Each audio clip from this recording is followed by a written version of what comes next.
사도신경 7번째 시간으로 죄를 사하여 주시는 것과 이 고백을 중심으로 저희들은 살펴보도록 하겠습니다.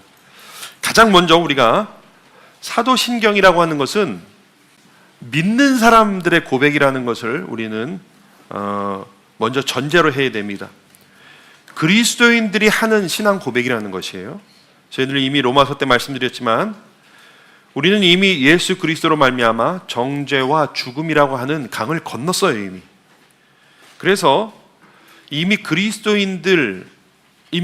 물론 우리 이 안에서는 좀 덜 성숙한 의인들이 있을 수 있고 더 성숙한 의인들이 있을 수 있지만 우리는 이미 예수 그리스도로 말미암아 의인이 된 사람들입니다. 그래서 이 사도신경이라고 하는 것은 이미 구원받은 이미 하나님의 백성이 된 사람들의 고백이지 믿지 않는 사람들의 진술이 아닙니다. 이것을 전제로 우리는 죄와 용서에 대해서 우리는 살펴봐야 하는 것입니다. 가장 먼저 오늘 말씀은 죄 용서에 대한 확신과 거기에 대한 신앙 고백이라는 것을 우리는 다시 한번 확인해야 됩니다. 죄 용서에 대한 확신입니다. 죄 용서와 관련해서는 사람들이 두 가지 이 극단적인 생각을 가진 사람들이 있을 수가 있어요. 첫 번째 부류의 사람은 용서에 더 초점을 맞추는 거예요. 용서에. 그래서 나는 이미 다 구원받았는데, 나는 다 용서받았는데 그냥 대충 살다가 천국에 가면 되겠구나, 이렇게 생각하는 사람이 있어요. 그런 사람들에게는 하나님이 뭐라 그러셨어요? 그냥 제가 제 버전으로 말씀드릴게요. 그렇게 살다가 어떻게 되나 보자, 이렇게 경고하셨습니다. 꽤 그런 사람들이 많았어요. 그래서 성경에 여기저기 보면, 특히 고린도 전후서를 보면 그런 사람들이 많았죠. 난 이미 용서받았는데, 난 이미 구원받았는데 그냥 막 살아도 돼, 대충 살아도 돼. 그런 사람들에게는 하나님이 엄중히 경고하고 계시죠. 그렇게 살다가 어떻게 되나 봐라. 두 번째 부류의 사람은요, 죄에 더 초점을 맞추는 사람들이에요. 이미 구원을 받았는데 여전히 죄와 그 책임에 대해서 두려워하면서 내가 언젠가는 이 죄값을 받을 거야, 이렇게 불안해하는 사람들이 있어요. 이런 사람들에게는 하나님이 뭐라고 말씀하셨어요? 걱정하지 말아라. 내 구원은 확실하다. 한 번 구원은 영원하다. 나에게서 너를 뺏을 자가 없다. 이렇게 말씀해 주셨습니다. 자, 그런데 이 두 가지 극단에 대한 태도는 역으로 죄와 용서에 대해서 우리가 어떻게 생각해야 되는지, 이 양쪽 극단을 생각할 때 건강한 죄와 용서에 대해서 우리가 생각할 수 있다고 하는 것입니다.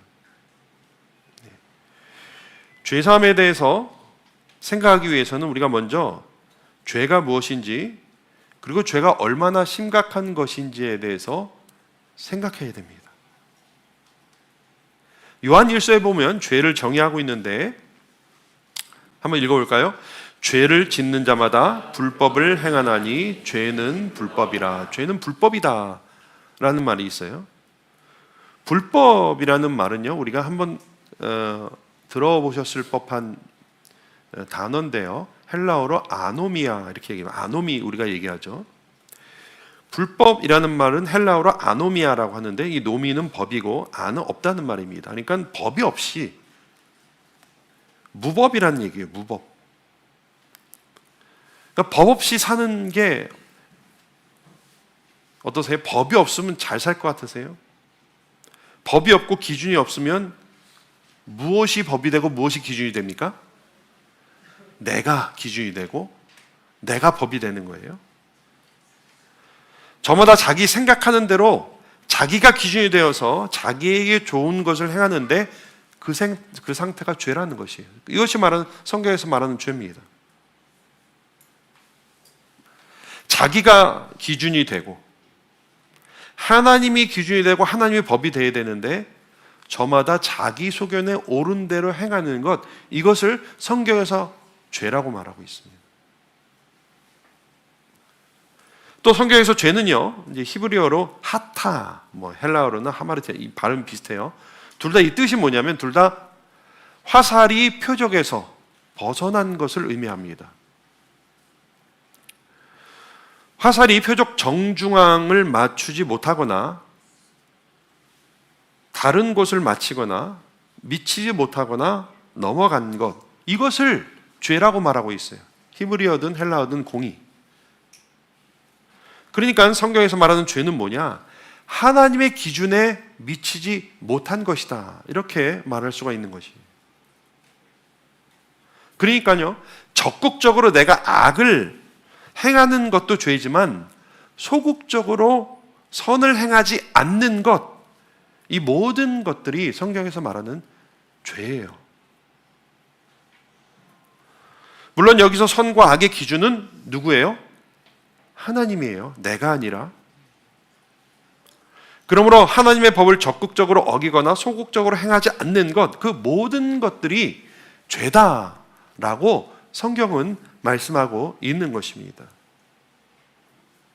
이같이 죄라는 단어에서 얻을 수 있는 의미는 뭐예요? 죄는 뭐예요? 죄는 하나님 없이 살아보려고 하는 우리의 태도, 자신이 하나님 노릇을 하고 자신이 주인 행세를 하려고 하는 인생, 그것이 죄된 인생이고 그것이 죄의 핵심이라고 하는 것입니다.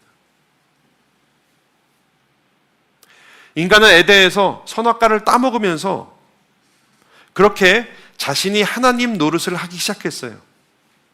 그리고 거기서부터 모든 죄가 시작되고 발전하게 되었습니다. 죄의 뿌리는 내가 하나님 없이 살 수 있고 내가 하나님이 되어서 내 인생을 내 마음대로 할 수 있다고, 내가 기준이 된 그것이 바로 죄라고 말하고 있는 것입니다. 그래서 하나님과 관계가 단절되고 사랑과 생명과 안전의 근원이신 하나님과 원수가 되고 하나님과 유리되고 목적도 의미도 없이 살아갈 수밖에 없었고, 그래서 그러한 인생은 결국 많은 죄의 결과들, 죄의 증상들을 안고 살게 되었다 하는 것입니다. 그래서 오늘날 인간은 죄를 지어서 죄인이 아니라 죄인이어서 죄를 짓고 살 수밖에 없는 그런 존재다라고 하는 것을 인정하는 것이에요. 여러분, 모든 죄는 죄값을 치르게 되어 있습니다. 작은 죄든 큰 죄든 반드시 죄에는 값을 치르게 되어 있어요. 모든 죄의 결과는, 그리고 성경에서 사형이라고 이야기를 하고 있어요. 로마서에 그렇게 얘기하고 있어요. 사형에 해당한다. 죽음은요, 죄의 형벌이면서 또 귀결입니다. 죄를 지었기 때문에 죽음이라고 하는 벌을 받기도 하지만 죄를 지은 결과가 죽음이기도 합니다. 자, 그러니까 제가 뭘 말씀드리려고 하냐, 성경에서는 자명하게 말하고 있는 것은 모든 사람이 다 죄인이고 그 죄의 결과 다 죽게 되었다는 것이에요. 죄의 값을 치르고 죽을 수밖에 없었던 존재들이 우리였다고 하는 것입니다. 자, 그런데 중요한 것은 이것이에요. 제가 이렇게 드린 말씀, 이 상태는요, 우리가 예수 믿기 전의 상태예요, 여러분.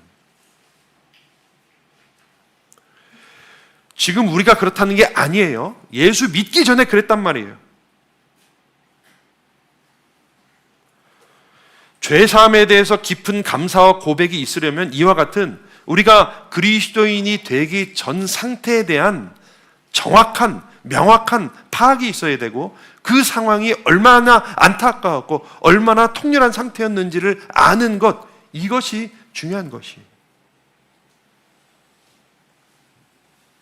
그러한 자기 인식이 있어야 죄 용서에 감사와 감격이 있는 거예요. 구원이라고 하는 것이 그것입니다.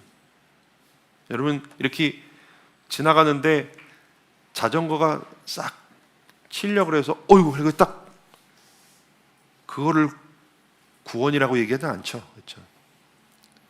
물에 빠져서 죽기 전에 건져진 것은 우리가 구원이라고 하죠. 즉, 우리가 구원받기 이전의 그 상태에 대한 분명한 자기인식이 있어야 돼요. 내가 하나님이 아니라 내가 주인이 되어서, 내가 기준이 되어서, 내가 법이 되어서 그렇게 살았던 인생이었다고 하는 것이죠.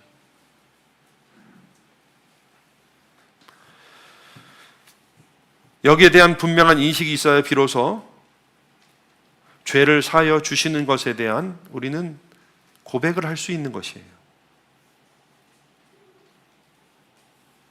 이제 우리는 용서로 초점을 옮겨보도록 하겠습니다. 우리 그리스도인들은 이미 다 용서받은 사람들이에요.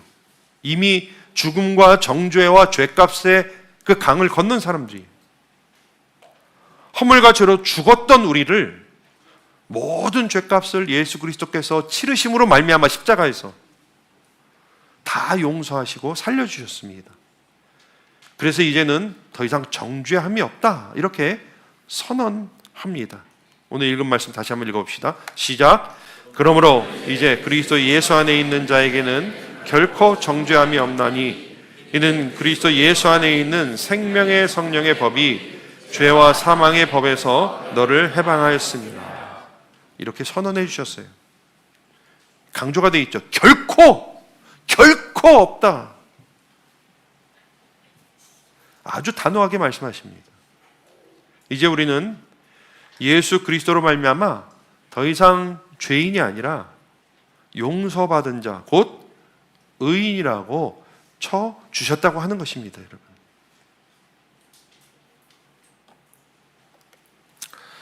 물론 우리 주님 말씀하셨어요. 이미 목욕한 자도 발은 씻어야 된다. 그렇죠? 예. 우리 구원 받았어요. 근데 매일매일 회개하고 우리들의 그런 죄들을 씻어내야 돼요. 안 씻으면 금방 그 더러운 상태에 익숙해져요. 그래서 그게 자연스러운 건지 알고 살아요. 그렇죠? 네. 저희 집에도 그런 사람 한 명 있어요.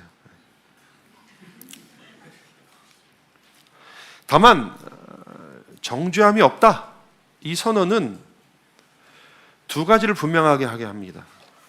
구원받기 전의 상태에 대한 깊은 성찰은 내가 다시는 그렇게 살 수 없다, 나는 도저히 예수 믿기 전처럼 살 수 없다는 절박함을 떠올리게 하며, 동시에 그 정죄함이 없다는 선언으로 이제는 더 이상 죄값에 대한 두려움이나 책임보다는 그것을 이미 예수님이 다 해결하셨으니까 용서받은 사람으로, 용서받은 사람답게 살고자 하는 그런 마음이 일게 하는 것이죠. 우리는 확신할 것에 대해서 확신하고 겸손할 것에 대해서 겸손해야 돼요. 용서받았다는 사실에는 확신해야 되고 죄인이었다는 사실에 대해서는 우리는 겸손해야 돼요. 반대로 하는 사람들이 있어요. 아까 말한 극단적인 사람들. 우리는 용서받았다는 사실에 확신해야 됩니다. 그러나 죄인이었다는 사실에 겸손해야 됩니다. 이것이 죄를 사하여 주시는 것에 대한 의미이고, 이것을 염두에 두고 우리는 신앙 고백을 해야 한다고 하는 것입니다.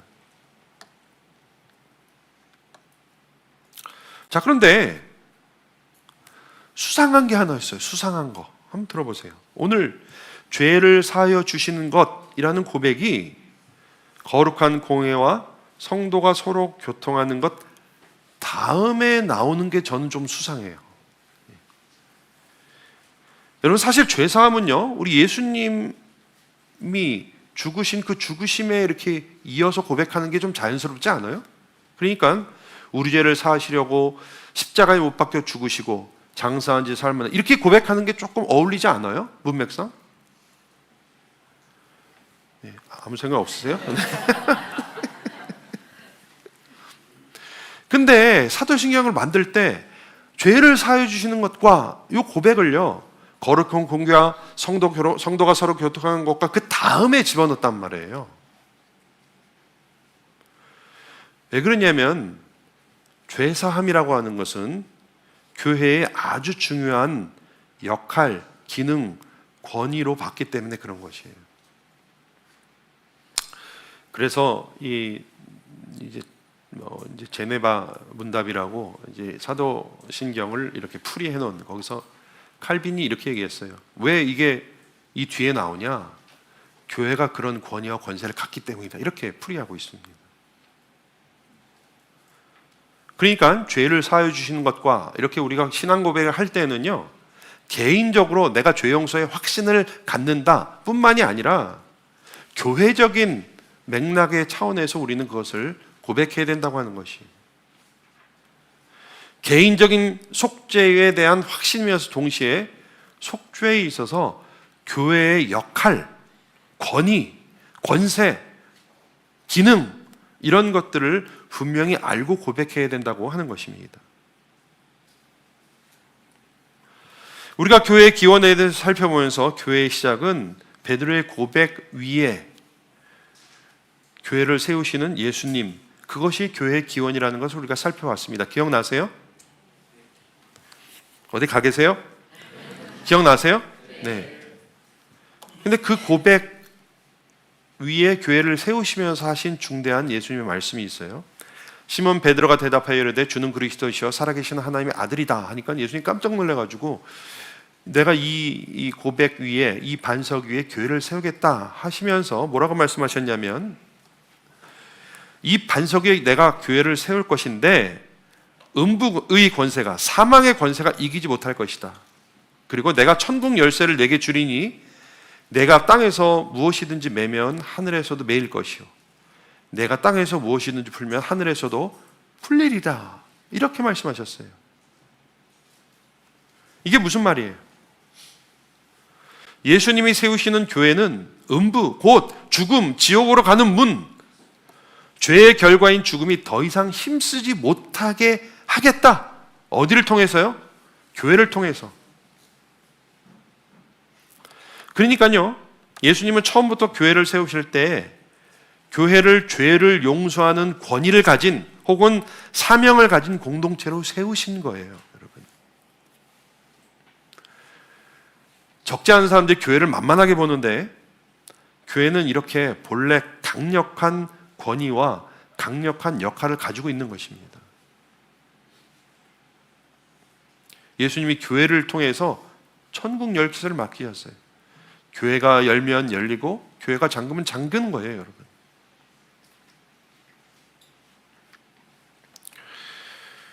죄사함과 관련된 교회의 역할은 적어도 다음에 세 가지를 통해서 이루어지고 있습니다. 지금도. 첫 번째는 전도입니다. 우리 말씀 한번 읽어볼까요? 시작.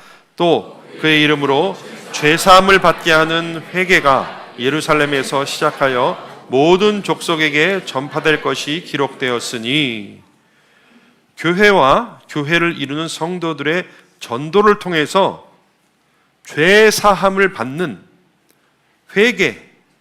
회심이에요. 이것은 복음이 가까운 데부터 먼 데까지 전파되어야 함을 말씀하고 있고, 지금도 교회를 통해서 그렇게 되고 있습니다. 죄를 용서받을 수 있는 것은 교회를 통해서 복음이 전파될 때예요. 그럴 때 가능한 것이에요. 스스로의 양심의 가책이나 자기 성찰로 회심에 이르지 못합니다. 교회를 통해 전파되는 복음에 의해서 사람들이 회심하게 되고 죄 용서를 받게 되는 것이에요. 이것이 교회가 사죄의 관에 갖고 있는 권위요 역할입니다. 두 번째는 말씀 선포입니다. 교회로부터 인정된 건전한 건강한 말씀의 선포가 죄사함으로 이끌고 죄사함에 지속적으로 우리로 머물게 합니다. 성경에서 이것을 말씀 사역이다 이렇게 표현하고 있습니다. 교회의 하나님의 말씀을 섬기는 일을 통해서, 말씀 사역을 통해서 사람들을 죄사함으로 이끌고 지속적으로 죄사함 가운데 머물게 한다는 것입니다. 여러분, 그러니까 목사위에서 또 포도원지기들을 통해서 말씀을 가르치는 사람들을 위해서 기도 많이 하셔야 돼요. 여러분, 많이 하셔야 돼요. 헛소리 못하게. 목사가 자기의 어떤 필 받는 거 전하지 못하고 엉뚱한 거 전하지 못하도록 기도 많이 하셔야 돼요. 여러분. 말씀을 통해서 여러분이 죄사함 가운데 머물 수 있는 거예요. 셋째로는요, 교회의 성례, 그러니까 침례와 성찬을 통해서 죄사함을 확인하게 되어 있고 죄사함 가운데 들어갈 수 있어요. 같이 한번 읽어봅시다. 시작.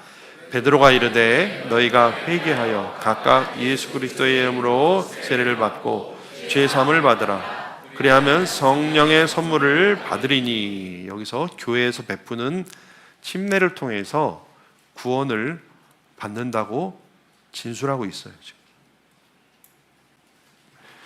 교회의 침례를 통해서 죄사함이 공언되는 거예요. 침례는요, 죄사함의 굉장히 중요한 과정이고 교회의 중요한 기능입니다. 침례 안 받아도 구원을 받아요. 그러나 침례 받음으로 공적인 그리스도인이 되는 거예요. 마치 이런 것과 비슷해요. 결혼하지 않아도 사랑하는 사이예요. 그렇죠? 연인이. 그러나 사랑하는 사람은 결혼을 하는 것과 같아요. 침례를 받지 않아도 하나님의 백성이에요. 그러나 침례를 받음으로 공적인 그리스도인이 되는 것입니다. 결혼이 공적인 예식이고 선포인 것처럼 침례는 공적인 예식이고 선포입니다. 이 침례는요, 그래서 개인적으로는 믿음의 여정에서 아주 굉장히 중요한 순간, 포인트고요. 교회적으로는 아주 중요한 역할을 감당하는 것이에요. 사명을 감당하는 것이에요. 어느 정도로 침례가 중요하냐면 예수님도 받으셨어요. 안 받으셔도 되는데 친히 모범을 보이시기 위해서 받으셨어요. 이같이 침례는요, 교회를 통한 죄사함의 중요한 공식적 절차입니다. 이것을 통해서 죄사함이 공적으로 선언되는 것이에요. 참고로 이번 여름에 저희 하나비전교회 첫 침례가 있습니다. 우리 리트릿 가서 있는데, 기왕에 요번에 침례 다 받으세요. 침례 안 받으신 분들, 눈에 불을 켜고 제가 보겠습니다. 너무 주저하고 너무 완벽한 타임을 여러분 생각하지 마세요. 내 마음이 좀 준비되면 받겠어요. 너무 그러시지 마세요. 예수님도 받으셨어요. 지금이 바로 가장 완벽한 타이밍입니다. 이미 세례 받으신 분들은 또 침례 받으실 필요는 없어요. 똑같은 거예요. 세례나 침례가 똑같습니다. 그러나 안 받으신 분들은 이번에 받으세요. 자, 그런데 침례는 일상에 딱 한 번만 받아요. 또 받으시지 마세요. 또 받으시지 마세요. 목사가 저렇게 얘기했는데 한 번 더 받아야 되겠다. 그런 하지 마세요. 침례는 딱 일생에 딱 한 번이에요. 그런데 교회에서 지속적으로 죄의 용서를 확인하는 예식이 있어요. 그게 뭐예요? 성찬이에요. 같이 한번 읽어봅시다. 시작. 이것은 죄 사함을 얻게 하려고 많은 사람을 위하여 흘리는 바 나의 피 곧 언약의 피니라. 계속 너희가 이 떡을 먹으며 이 잔을 마실 때마다 주의 죽으심을 그가 오실 때까지 전하는 것이니라. 아멘.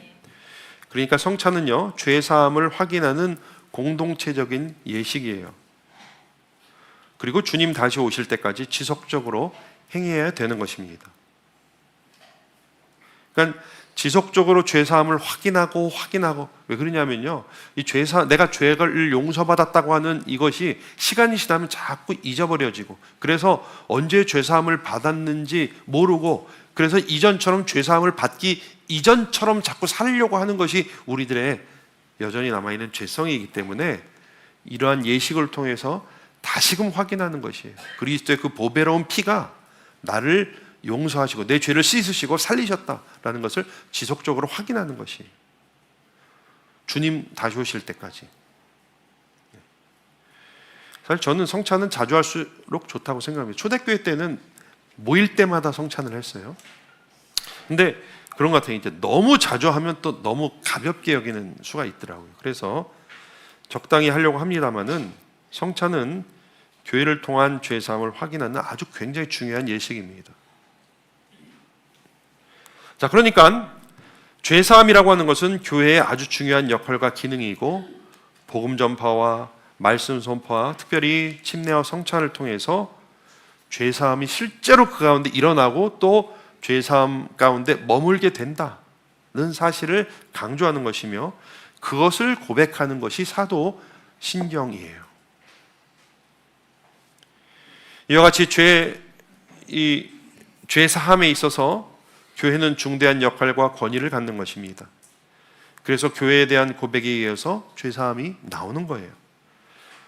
그러므로 우리가 사도신경을 암송할 때에는 개인적인 죄 사함에 대한 확신과 더불어서 교회의 죄 사함에 대한 역할, 사역, 사명을 기억하고 인정하는 것이라는 것입니다.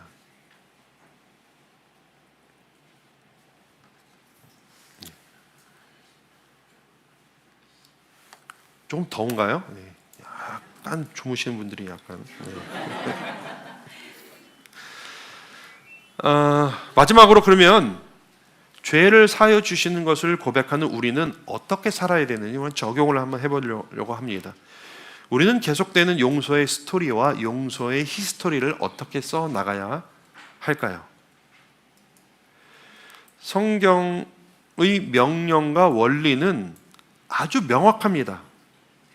주님이 친히 가르쳐 주신 주기도문에 군더더기 없이 깔끔하게 정확히 뭘 해야 하는지를 가르쳐 주고 계십니다. 같이 한번 읽어봅시다. 시작.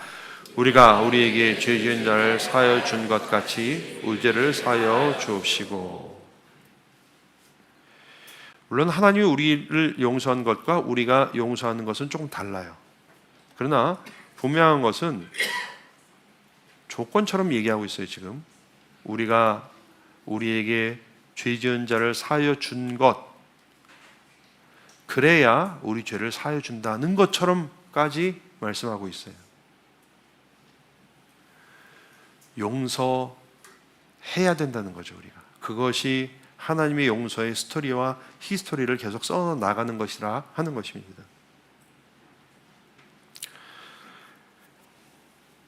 전에 제가 살던 아파트에, 저기 화성에 살 때인데, 아파트에 이게 촬영용 스포츠카가 한 대 들어왔어요. 어느 날 보니까 약간 주황색인데, 무슨 전시회 출품하려고 세워둔 차였어요. 근데 어느 날 급하게 나가다가 후진을 하다가 제가 박았어요, 그걸. 예, 다 깨어나시는군요. 제 차는 그때 10년 넘은, 그냥 뭐 사실 이렇게 버려도 되는 차인데, 그걸로 그 차를 박은 거예요.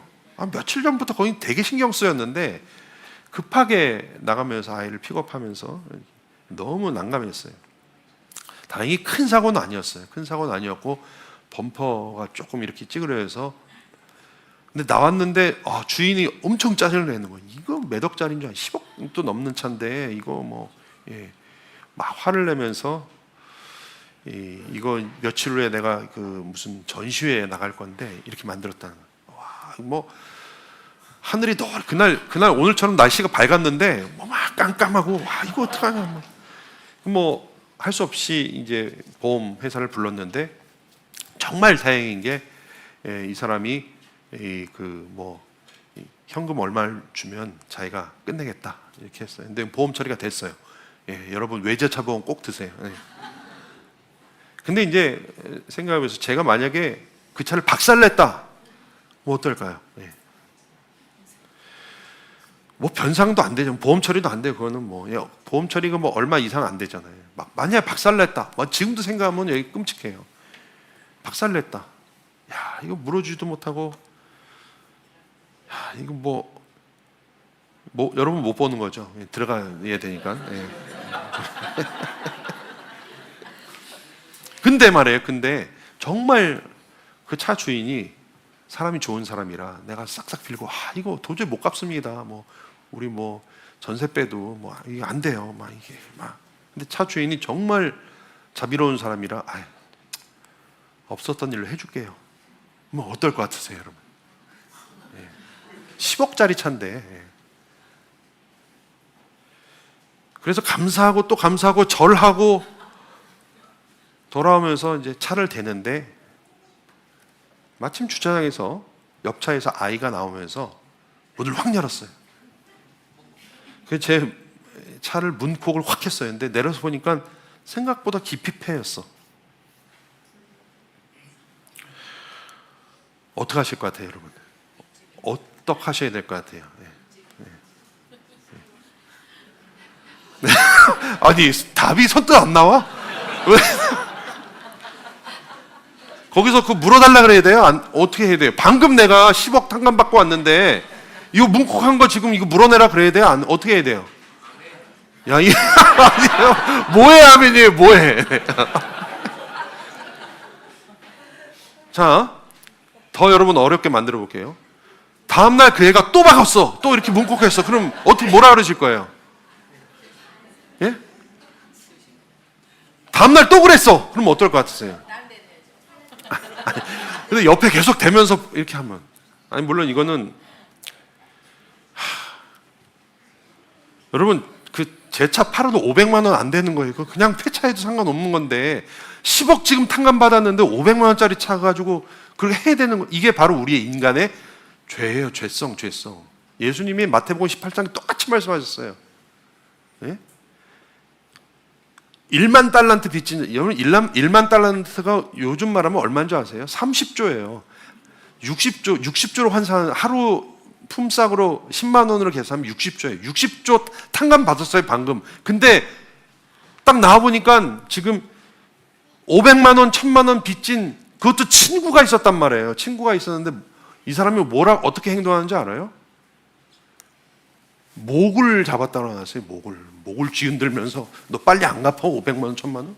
방금 지금 60조 내가 지금 탕감받고 왔는데 500만 원, 1000만 원 달라고 하는 게 우리란 말이에요. 그게 지금 남 얘기하는 게 아니라 지금 60조, 30조, 1만 달란트 탕감 받은 사람들이 우리예요. 도저히 갚을 수 없는 그거를 우리 주님이 다 그냥 치르시고 우리를 구원해 주셨단 말이에요. 근데 우리 잘 용서 못해요. 그 친구한테 갑질을 한단 말이죠. 그래서 다른 사람들한테. 같이 한번 읽어봅시다. 시작. 너희가 각각 마음으로부터 형제를 용서하지 아니하면 나의 하늘 아버지께서도 너희 같이 하시리라. 근데 여러분 이거 굉장히 무서운 말이에요. 무서운 말씀이에요. 여러분 우리가 용서 못하면요, 물론 우리 구원 받았어요. 예수님이 이렇게까지 말씀하시는 거예요 지금.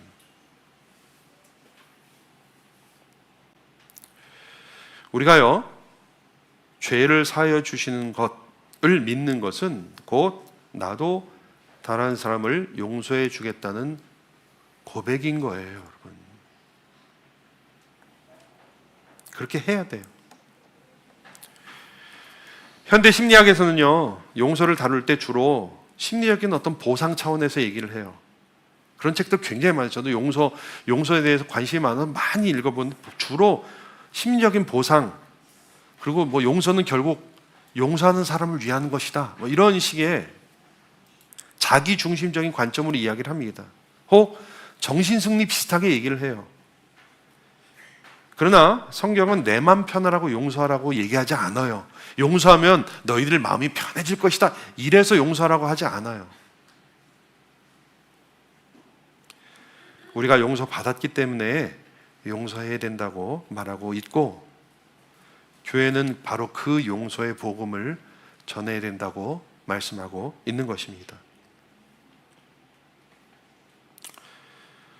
여전히 우리는 주저하고 두려워해요. 우리는 과연 용서할 수 있겠습니까? 얼마나 용서할 수 있을까요? 마침 C.S. 루이스의 책들이 제게 영감을 많이 주었어요. 정확한 워딩은 아니지만 그 책들을 읽으면서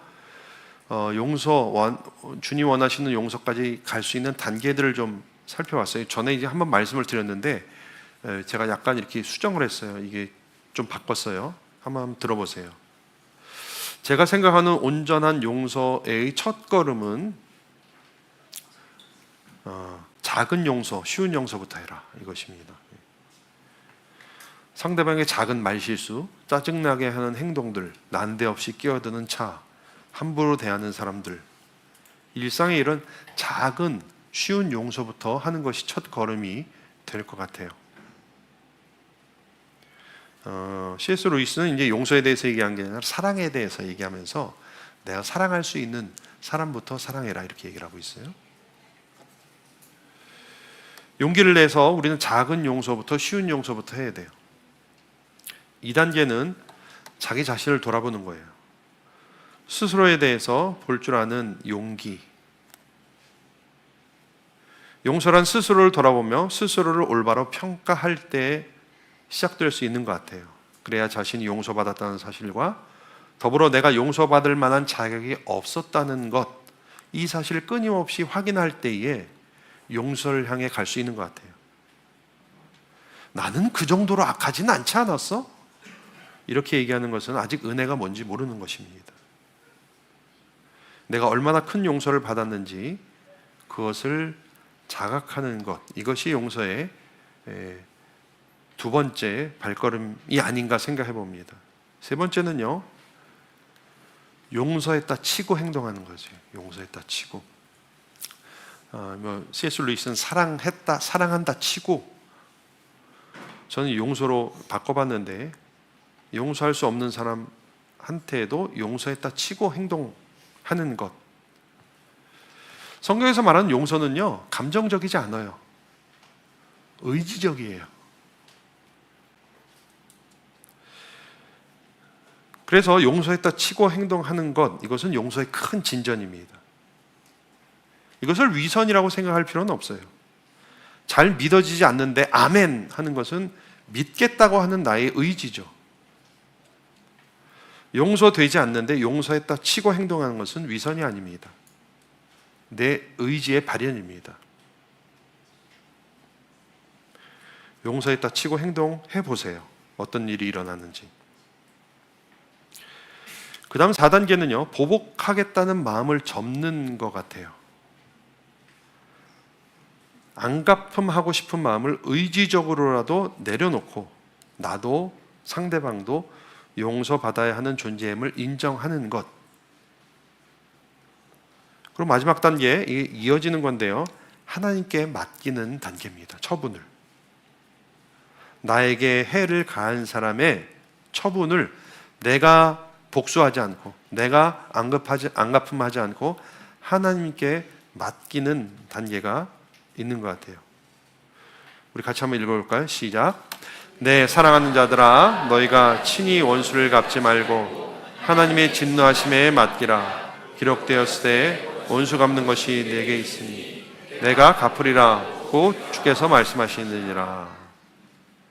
그러니까 처분을, 그 결과를 하나님께 맡기는 것, 이것이 아마 거의 마지막 단계가 아닌가 생각합니다.